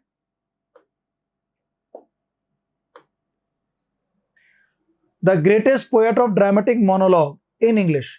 इंग्लिश में ड्रामेटिक मोनोलॉग का ग्रेटेस्ट पोएट कौन था? बहुत ज्यादा फेमस पोएट कौन था? Robert browning. कौन था? Robert browning. डी आंसर हो जाएगा, सोचना है मत। ड्रामेटिक मोनोलॉग मतलब रॉबर्ट ब्राउनिंग, ठीक है ना? ये था। आगे बढ़ते हैं। लाइटोटीज मीन्स, लाइटोटीज ऑपोजिट होता है हाइपरबली का। मुझे ये आंसर देखो आप, ऑपोजिट ऑफ हाइपरबली, कितना बढ़िया दे रखा है। हाइपरबली का उल्टा होता है। हाइपरबली में तो क्या करते हैं, चीजों को बढ़ा चढ़ा करके ओवर स्टेटमेंट करते हैं। लाइटोटीज में किसी शब्द के साथ नेगेटिव नोट जोड़ करके उसको अंडर स्टेटमेंट कर देते हैं। जैसे आपने कहा ही इज गुड, ये नॉर्मल सेंटेंस है। आपने कहा he is excellent, he is superb, ये हाइपरबली हो गई। और he is not good, he is not bad, he is good को आप कहते हैं ही इज नॉट बैड, ये लाइटोटीज है। तो लाइटोटीज क्या होता है? हाइपरबली का ऑपोजिट होता है, ऑपोजिट होता है। आगे बढ़ते हैं। ये यूपीपीएससी का ही एग्जाम में आया हुआ क्वेश्चन है, और देखना इसमें क्या है। थोड़ा अगर आपको लेटर समझ में कम आ रहे हो तो देखने की कोशिश करना आप। यूफेमिज्म, इधर कुछ वर्ड दिए हैं, लिस्ट वन, इधर एक लिस्ट दी रखी है आपको। लिस्ट वन, इसमें 4 शब्द हैं। मैं बोल रहा हूं यूफेमिज्म, एंटीथेसिस, एपिग्राम और हाइपरबली। और एक लिस्ट सेकंड दे रखी है, उसमें उसका आंसर दे रखा है। तो कौन सा किसका सही आंसर से मैच करना है अपने को। तो यूफेमिज्म क्या होता है? मैंने बताया था यूफेमिज्म क्या होता है, किसी बुरे शब्दों को अच्छे ढंग से पेश करना।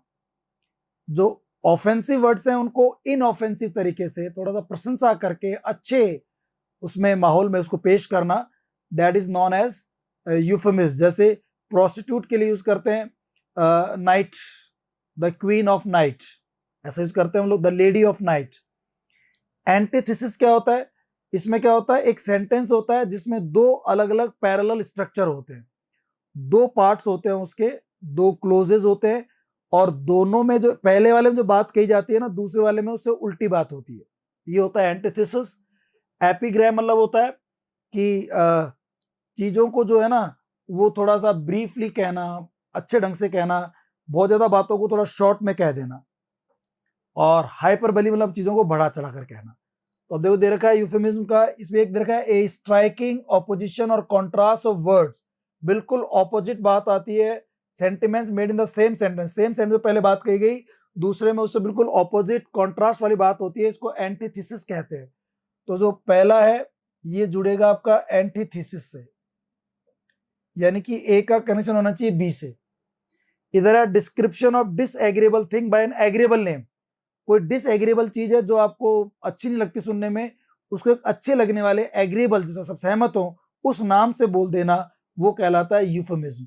तो दूसरा जो पॉइंट है वो यूफेमिज्म से जुड़ेगा। तो इधर दे रखा है ABCD, तो ए यूफेमिज्म 2 से जुड़ेगा। तो देखो ए में यहाँ 1 3 4 2 दे रखा है, तो 2 में डी में दे रखा है, तो डी आंसर हो सकता है। अच्छा, बी मैंने एंटी दिया था, वो 1 से जुड़ा हुआ है, तो इसमें देखो 1 भी दे रखा है क्या 1 के साथ में। यूफेमिज्म जो है ए, ये जुड़ रखा है 2 से, और फिर जो बी है एंटीथेसिस, वो जुड़ रखा है 1 से। बिल्कुल ये डी आंसर होगा आपका।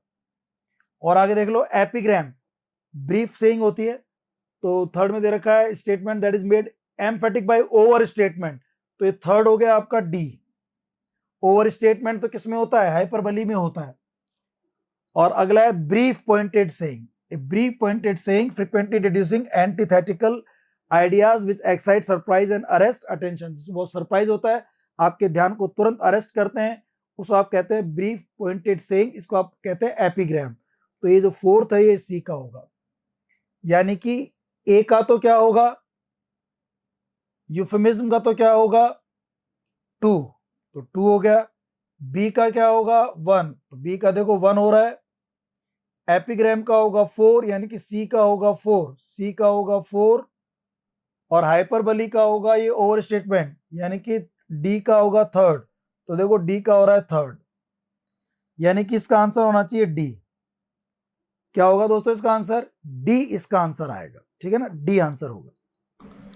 अब आगे बढ़ते हैं।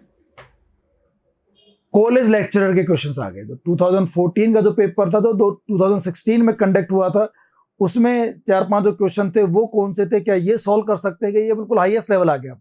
देखते हैं। इन्वेंशन, आविष्कार, नेचर्स चाइल्ड, नेचर का बच्चा। अब नेचर का बच्चा कैसा होता है? बच्चा तो इंसानों का होता है, नेचर का बच्चा इसका मतलब पर्सोनिफिकेशन है। और देख रहे हो नेचर का एन बड़ा भी है। Flat step dame, step dame होता है स्टेप मदर, उसके पास भाग गया नेचर का बच्चा। स्टडी ब्लॉज, तो ये तो पर्सोनिफिकेशन है दोस्तों, मेटाफर पर्सोनिफिकेशन, बिल्कुल पर्सोनिफिकेशन है। नेचर स्टाइल से पता लग गया हमारे को, नेचर का बच्चा, बच्चा तो इंसानों का होता है, नेचर कैसे होगा? तो ये मानव गुण डाल रखे हैं इसके अंदर, तो दिस इज पर्सोनिफिकेशन। तो आपका आंसर होगा इसका बी। आगे बढ़ते हैं। Which of the following is not an instance of inversion? इनमें कौन सा इन्वर्जन का एग्जाम्पल नहीं है? इन्वर्जन क्या होता है? किसी सेंटेंस के स्ट्रक्चर को उल्टा कर देना। जैसे एक सही पैटर्न होता है, सब्जेक्ट आता है उसके बाद वर्ब आती है, तो आप क्या करें, वर्ब को जो है वो सब्जेक्ट से पहले लिख दिया। अगर आपने वर्ब को सब्जेक्ट से पहले लिख दिया तो आपने इन्वर्जन कर दिया। जैसे अब इंट्रोगेटिव सेंटेंस बनाते हैं ना, इंट्रोग्रेशन करते हैं, तब भी हम इन्वर्जन करते हैं। इन्वर्जन ये भी होता है कि जब कोई, जैसे मैंने बताया ना इन्वर्जन का, जैसे कि भाई सब्जेक्ट और वर्ब को चेंज कर दिया। जैसे आपने कहा आई वेंट, तो went I there, I went से वेंट आई देयर हो जाएगा। एक होता है कि जो एडजेक्टिव्स होते हैं ना, वो जनरली नाउन से पहले आकर के उनको क्वालिफाई करते हैं, उनको मॉडिफाई करते हैं। लेकिन कई बार क्या करते हैं, ये एडजेक्टिव को ना नाउन से पहले ना लिखने से बाद में लिख देते हैं, कुछ अच्छा इफेक्ट डालने के लिए, मीनिंग चेंज कर देने के लिए। जैसे प्रॉपर पर्सन है, लेकिन आप कई बार ये भी कहते हैं जयपुर प्रॉपर। आप ये कहते हैं कि साहब, जैसे आपने कहा जनरल पेपर, जनरल इंग्लिश, लेकिन जनरल को बाद में भी लगाया जा सकता है पोस्ट मास्टर जनरल।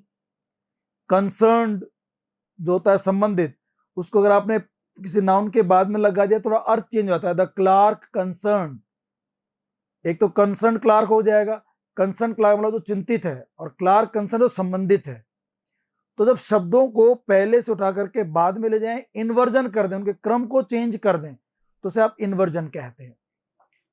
तो इनमें से कौन सा इन्वर्जन का एग्जाम्पल नहीं है? मतलब 3 तो एग्जाम्पल हैं और एक इसका एग्जाम्पल नहीं है। देखिए आप, down comes the winter rain, down comes the winter rain. अब देखो होना क्या चाहिए था, the winter rain comes down, जो सर्दियों की बारिश और नीचे आ गई। द विंटर रेन सब्जेक्ट था, फिर वर्ब आनी चाहिए थी, वर्ब के बाद उसका एडवर्ब आना चाहिए था, उल्टा कर दिया इसके अंदर। Down comes the winter rain होना चाहिए था the winter rain comes down, तो क्रम चेंज कर दिया, इन्वर्जन है ये तो। The body electric, electric body बोलते हैं जिसमें करंट होता है, द बॉडी इलेक्ट्रिक उल्टा कर दिया। एडजेक्टिव को नाउन के बाद लगा दिया, आना चाहिए था यहां पहले, द इलेक्ट्रिक बॉडी, यहां पे आना चाहिए। दस सीज्ड शी, इस प्रकार वह रुक गई, तो 10 शी सीज्ड होना चाहिए था, ये सीज्ड है इसके बाद आना चाहिए था। तो ये भी इन्वर्जन का ही एग्जाम्पल है। Plots is very way, very way रास्ते थके हुए, प्लॉट्स वो चलता है उसके थके हुए रास्ते पर।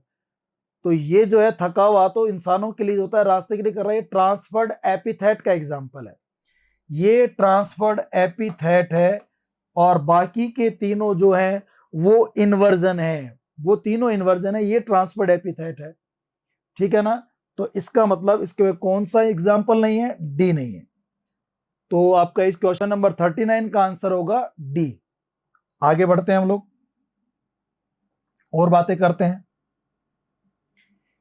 देखिए, the term connotation refers to, दो शब्द होते हैं, डिनोटेशन और connotation.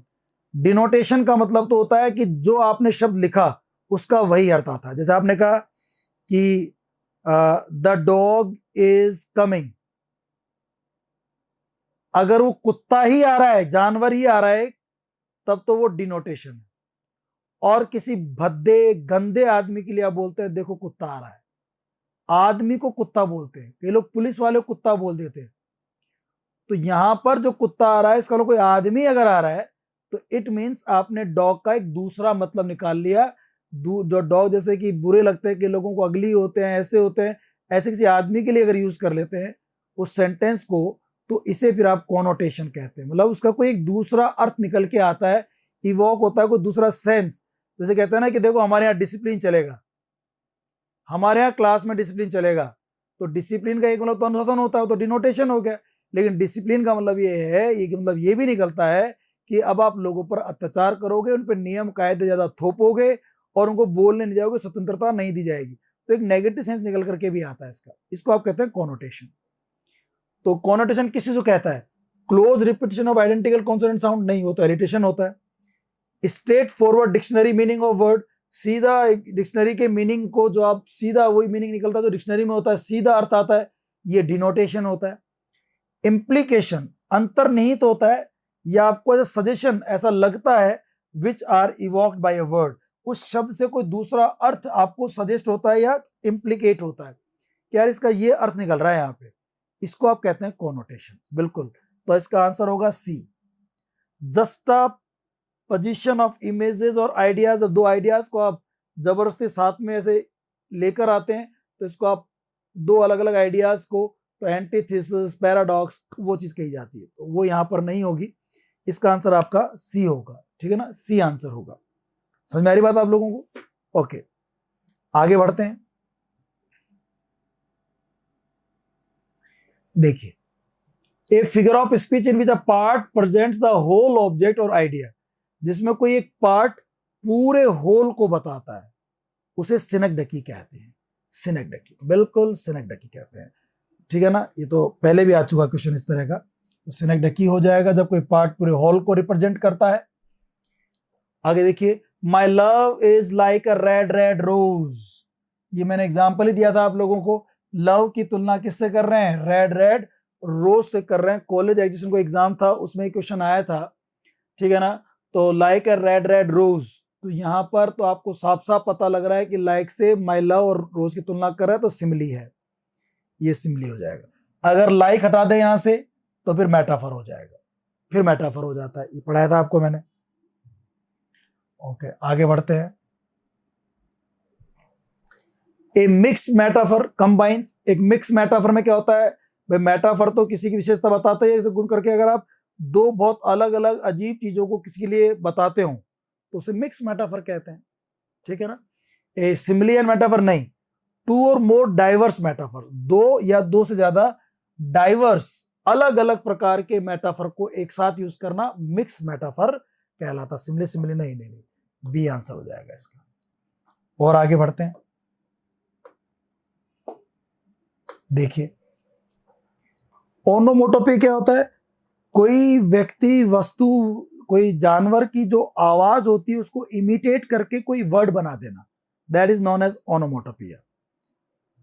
A figure of speech in which action is prominent, नहीं। A figure of speech in which the poet's presence is obvious, नहीं। A figure of speech in which sound alone is significant, sound अकेला significant होता है, नहीं। A figure of speech in which the formation of words is such whose sound imitative, yes, इसमें ऐसे शब्द बनाए जाते हैं, ऐसे शब्द बनाए जाते हैं जिसमें आप साउंड को क्या करते हो? इमिटेट करते हो। इनमें आप साउंड को इमिटेट करते हो ऑफ द एक्शन डेजिग्नेटेड, जो एक्शन हो रहा है उसमें जो साउंड आ रहा है, उस साउंड को आप इमिटेट करके एक वर्ड बना देते हो, जिसे आप लोग ओनोमोटोपिया कहते हो। ओनोमोटोपिया हो जाएगा, ठीक है दोस्तों। ओके, आगे बढ़ते हैं। इसके बाद यहां क्या कह रहा है? When crowned and sceptre, crown जो ताज होता है उसको आप क्राउन कहते हैं, ये राजा से जुड़ा होता है। स्केप्टर, राजा जो रेड रंग की ऐसे छड़ी सी रखते थे, एक रॉड रखते थे रेड कलर की, उसे आप स्केप्टर कहते हैं, मतलब जो राजा रखता था उसका एक वो दंड का प्रतीक होता था, वो यूज टू स्टैंड फॉर, और इनको राजा के लिए यूज करना, क्राउन को स्केप्टर को राजा के लिए यूज करना। तो क्राउन और स्केप्टर ये इतने जुड़े हुए हैं किंग से, तो जब कोई चीज किसी चीज से इतनी जुड़ी हुई होती है, एसोसिएट होती है, कि वो उस चीज के लिए उसके एक सब्स्टिट्यूट के रूप में यूज होने लग जाती है, उसका नाम उसी को बोलने जाते हैं। तो राजा को स्केप्टर कहने लगे, राजा को क्राउन कहने लगे, ये चीज होती है मेटानिमी, इसको मेटानिमी कहते हैं। Understatement, mix metaphor, dead metaphor, metonymy, इसे क्या कहते हैं हम लोग? मेटानिमी कहते हैं। ठीक है ना? तो सिनेक्डकी क्या होता है, मेटानिमी क्या होता है, एक एक पॉइंट समझ में आ रहा होगा आप लोगों को। आगे देखते हैं। इफ विंटर कम्स, अगर सर्दियां आ गई हैं, can spring be far behind, तो क्या बसंत ऋतु दूर हो सकती है? नहीं, बिल्कुल दूर नहीं हो सकती। ये जो क्वेश्चंस होते हैं जिनका आंसर नो में आता है, ये ना क्वेश्चन पूछने के लिए नहीं, बल्कि एक इफेक्ट डालने के लिए, एक रिटोरिकल इफेक्ट डालने के लिए जो होता है, इसलिए इनको रिटोरिकल क्वेश्चंस कहते हैं। ये rhetorical effect figure of speech के रूप में यूज होते हैं, जिनका आंसर ऑब्वियसली नो ही आता है, और ये एक अच्छा प्रभाव डालने के लिए, किसी बात को कहने का अलग तरीका होता है, इसको आप रिटोरिकल क्वेश्चन कहते हैं। तो रिटोरिकल क्वेश्चन का एग्जाम्पल है ये, जो मैंने आपको रिटोरिकल क्वेश्चन में पढ़ाया भी था। ठीक है ना? आगे बढ़ते हैं हम लोग। Drink to me only with thine eyes, तुम मुझे पी जाओ अपनी इन गहरी नशीली आंखों से। तो क्या कोई किसी को आंखों से पी सकता है क्या? ये तो कुछ ज्यादा ही एग्जैगरेशन कर दिया, ये तो ओवर स्टेटमेंट हो गया, ये तो हाइपरबली हो गई। तो देखो क्या दे रखा है, ओवर स्टेटमेंट दे रखा है, हाइपरबली दे रखा है, अंडर स्टेटमेंट दे रखा है, सिमली दे रखा है। तो ये एक्चुअली ओवर स्टेटमेंट तो है, लेकिन टेक्निकली फिगर ऑफ स्पीच में इसे हम क्या बोलते हैं? हाइपरबली कहते हैं। क्या कहते हैं इसको हम लोग? हाइपरबली कहते हैं। तो आंसर क्या हो जाएगा इसका? हाइपरबली। हालांकि उसे ओवर स्टेटमेंट भी होता है, ओवर स्टेटमेंट हाइपरबली एक ही बात होती है, बट टेक्निकली जो वर्ड है वो हाइपरबली है। हाइपरबली का मतलब होता है ओवर स्टेटमेंट। ओवर स्टेटमेंट तो सिंपल सेंटेंस हो गया, जैसे अंडर स्टेटमेंट को लाइटोटीज कहते हैं लिटरेचर में, और ओवर स्टेटमेंट को हाइपरबली कहते हैं। इसलिए बेटर होगा कि आप इसमें हाइपरबली कर दें। ठीक है ना? वैसे इसको ओवर स्टेटमेंट या वर्ड देना नहीं चाहिए था, बट दे दिया, तो आपको एक बेस्ट आंसर चूज करना है, तो वो हाइपरबली हो जाएगा। फिगर ऑफ स्पीच हाइपरबली ही है। आगे बढ़ते हैं। फेबल, फेबल क्या होता है? एक ना बर्ड्स की, इंसेक्ट्स की कहानी होती है, जिसमें जो बर्ड्स और इंसेक्ट्स है ना, वो ह्यूमन बींग्स की तरह बोलते हैं, उनकी तरह बिहेव करते हैं, उनकी तरह सोचते हैं। तो ऐसी कहानियां बर्ड्स की, इंसेक्ट्स की, जिसमें वो मानव की तरह, ह्यूमन बींग तरह बिहेव करते हैं, जो कहानी होती है, जैसे lion and mouse, bee and dove, ये जो कहानियां हैं, ये फेबल में आती है।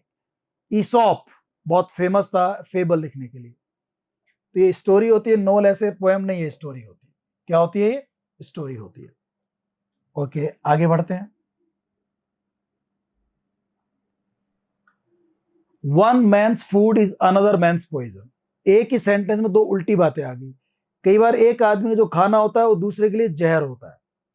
जैसे जो सुअर कई बार नाली में गंदी चीज खा लेते हैं, वो उसके लिए भोजन है, हमारे लिए क्या है? वो जहर है। मधुमक्खियां कई बार ना गंदी चीजें बैठी रहती है, उनके लिए वो भोजन है, बट हमारे लिए क्या है? वो जहर है, बेकार है। तो बात तो सही है, एक ही बात में दो कॉन्ट्रास्ट चीजों को जक्स्टापोज किया गया, जबरदस्ती साथ में रखा गया है। ये एग्जाम्पल है ऑक्सीमोरॉन, एंटीथेसिस, एलेगरी, मेटोनोमी। एक सेंटेंस है one man's food another man's poison. तो देखो स्ट्रक्चर दोनों सेम से लग रहे हैं, यहां पर मैन्स फूड, मैन्स पॉइजन, तो पैरेलल स्ट्रक्चर है। एक ही सेंटेंस में पैरेलल स्ट्रक्चर, जो पहली वाली बात है दूसरी उससे ऑपोजिट बात है, इसको एंटीथेसिस कहते हैं। तो ये एंटीथेसिस है। ऑक्सीमोरॉन में क्या होता है? दो ऑपोजिट वर्ड साथ में रह जाते हैं, पूरा सेंटेंस नहीं होता वहां पे, ये होता है। तो इसे आप एंटीथेसिस का आंसर देंगे। आगे बढ़ते हैं। Question number 50। Tiger tiger burning bright. अब देखो टाइगर टाइगर क्या जल रहा है क्या? Burning bright. तो बर्निंग ब्राइट में एलिटेशन भी हो सकता है, एलिटेशन इसमें है नहीं। क्या कोई टाइगर वास्तव में जल रहा है? नहीं, शाब्दिक अर्थ अलग है और वास्तविक अर्थ अलग है। जल नहीं रहा, उसकी आंखें चमक रही हैं, ऐसा लग रहा है जैसे उसकी आंखें जल रही हैं। तो शाब्दिक अर्थ अलग, वास्तविक अर्थ अलग, इसको मेटाफर कहते हैं हम लोग। Burning bright, tiger burning bright, वास्तव में जल नहीं रहा, ये मेटाफोरिकल मीनिंग है, मेटाफोरिकल मीनिंग है, तो यह मेटाफर का यूज किया गया है। ये क्वेश्चन आया आरपीएससी टीचर ग्रेड सेकंड में, जो ग्रेड सेकंड टीचर के एग्जाम होते हैं उनमें क्वेश्चन पूछा गया है।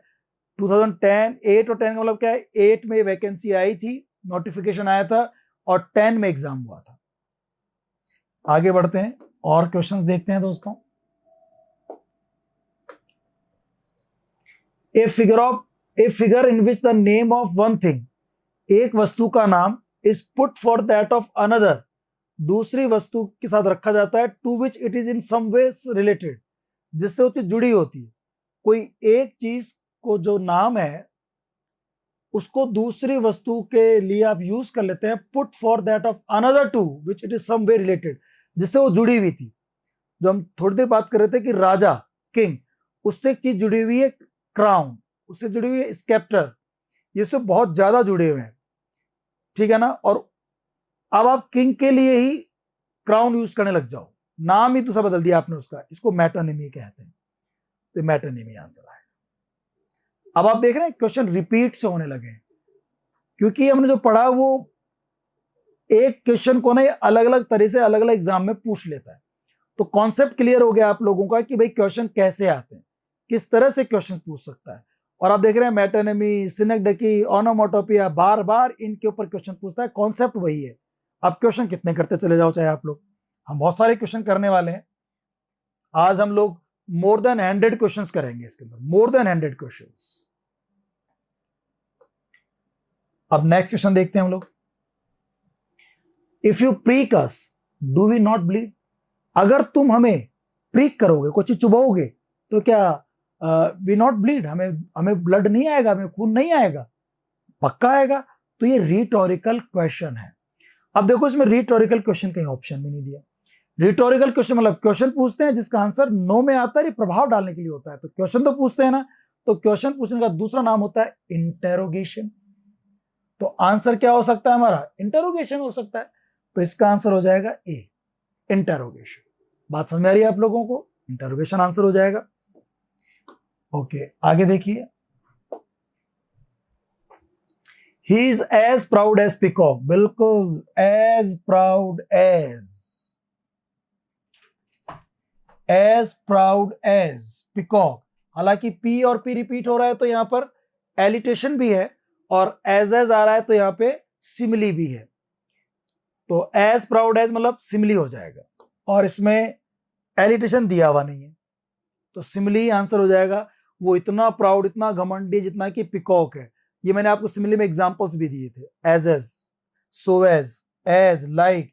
इनसे अगर आप कंपैरिजन करते हो तो किसी लड़के की कंपैरिजन पिकॉक से कर रहे हैं, घमंड के बारे में एक कॉमन उसमें चीज दे रखी है, तो इसको आप लोग सिमिली कहते हैं। और देखिए आप, ए मेटाफर इज एन, मेटाफर में क्या होता है? मेटाफर में कंपैरिजन होता है लेकिन इम्प्लिसिट होता है, अंतर्निहित होता है। उसमें एक वस्तु के व्यक्ति के गुण को दूसरे वस्तु व्यक्ति के अंदर जो बिल्कुल टोटली डिफरेंट होता है उसके अंदर उसको अप्लाई करते हैं। इनमें वर्ड मीनिंग अलग होता है और लिटरल वास्तविक जो रियल मीनिंग होता है वो अलग निकल के आता है। इनमें एक्चुअली मेटाफोरिक मीनिंग होता है। तो मेटाफर क्या होता है? ये ग्रेड सेकंड 2011 में पूछा गया था। इंप्लाइड कंपैरिजन बिल्कुल होता है। अर्थली स्टोरी नहीं, कहानी नहीं होती, स्टेटमेंट नहीं होता। इंप्लाइड स्टेटमेंट नहीं, डायरेक्ट स्टेटमेंट होता है। इंप्लाइड कंपैरिजन होता है, डायरेक्ट स्टेटमेंट होता है, इंप्लाइड स्टेटमेंट नहीं होता, और इंप्लाइड आर्गुमेंट नहीं। ये आंसर हो जाएगा आपका इंप्लाइड कंपैरिजन। सिमिली में क्या होता है? एक्सप्लिसिट कंपैरिजन होता है, डायरेक्ट कंपैरिजन होता है। मेटाफर में डायरेक्ट स्टेटमेंट देते हैं कि ये वो चीज है, ठीक है ना। इसमें कंपैरिजन होता है लेकिन वो छुपा हुआ होता है, इंप्लिसिट होता है। तो अपना आंसर हो जाएगा ए। अब देखिए अगला question, child is the father of man. ये मैंने आपको एग्जांपल करवाया था पैराडॉक्स में, कि कोई सेंटेंस में ऐसी बात लिखी होती है जो आप पहली बार पढ़ते हो तो आपको समझ में नहीं आती। जब उसको आप डीप थॉट देते हो, उसको जब रीथिंक करते हो, बार बार सोचते हो, दिमाग लगाते हो, आप कवि के जैसे सोचते हो अगर, तो फिर आपको लगता है यार इसका तो मीनिंग सही है, सही तो कह रहा है, child is the father of man. बच्चा ही भाई साहब कई बार आदमी का बाप बन जाता है, कभी वो भी तो बाप बनता है, वो भी तो कभी सिखाता है अपने पिताजी को। कुछ इस तरह का यूज किया था वर्ड्सवर्थ ने। तो ये पैराडॉक्स है, बिल्कुल पैराडॉक्स है। आयरनी, सार्केज्म, ऑक्सीमोरन नहीं, ये पैराडॉक्स है। और आगे बढ़ते हैं हम लोग। As many farewells as there be stars in heaven. उसका इतनी बार फेयरवेल किया जितनी बार आसमान में जैसे कि तारे हैं। अब आसमान में तारे तो असंख्य हैं, ये तो बहुत ज्यादा ही कुछ बता दिया उसने। बढ़ा चढ़ा के बोल देना ओवर स्टेटमेंट कहलाता है, हाइपरबली कहलाता है, कि उसका इतनी बार स्वागत किया गया, फेयरवेल हुआ, जितने की आसमान में क्या होते हैं, तारे होते हैं। तो ये तो हाइपरबली है, साफ साफ हाइपरबली है, कुछ ज्यादा ही बढ़ा चढ़ा करके कहा गया है। आ रही बात समझ आपको? ओके, आगे बढ़ते हैं। An apostrophe is a figure by which. Apostrophe में क्या होता है? अपस्ट्रफे क्या होता है कि जैसे ओड टू वेस्ट विंड में, इनमें ना ओ, दी, दाऊ, जो चीज सामने है नहीं, कोई एब्स्ट्रैक्ट थिंग हो सकती है, कोई पर्सन हो सकता है, कुछ भी हो सकता है जो आपके सामने नहीं है, लेकिन आप ऐसे एड्रेस करते हो जैसे कि वो सामने ही खड़ा है। और इसमें ओ, यू, दी, तुम, ऐसे लग रहा है बात कर रहे हो उससे, आप कन्वर्सेशन के टोन में बात करते हो, उसे आप एपोस्ट्रफी कहते हैं। किसी को ऐसे संबोधित करना जैसे कि वो आपके सामने ही प्रेजेंट हो, स्टैंडिंग कर रहा हो, खड़ा हो, बैठा हो, और उसमें ओ इस तरह के वर्ड्स को यूज किया जाता है, उसे आप एपोस्ट्रफी कहते हैं। तो अपस्ट्रफी क्या होता है? The poet addresses a person और पर्सोनिफाइड आइडिया। बिल्कुल सही बात है। पोएट जो होता है किसी पर्सन को, और पर्सोनिफाइड कोई निर्जीव वस्तु जिसको हमने पर्सन की तरह मान लिया है, जैसे ऑट टू वेस्ट विंड में ओ वाइल्ड वेस्ट विंड, उनको संबोधित करना, बिल्कुल सही बात है। A man is personified and made famous, नहीं। A woman is given unusual image, नहीं। Soul is attributed unusual feature, नहीं, पहला होगा इसमें। एपोस्ट्रफी में क्या करते हैं आप लोग? संबोधित करते हैं, एड्रेस करते हैं उसको। आप क्या करते हैं? उसको एड्रेस, पर्सन को, पर्सोनिफाइड को ऐसे संबोधित करते हैं जैसे कि आपके वो सामने खड़ा हो, as if he were standing in front of you, ऐसे आप बिहेव करते हो, तो वो अपोस्ट्रफी कहलाता है।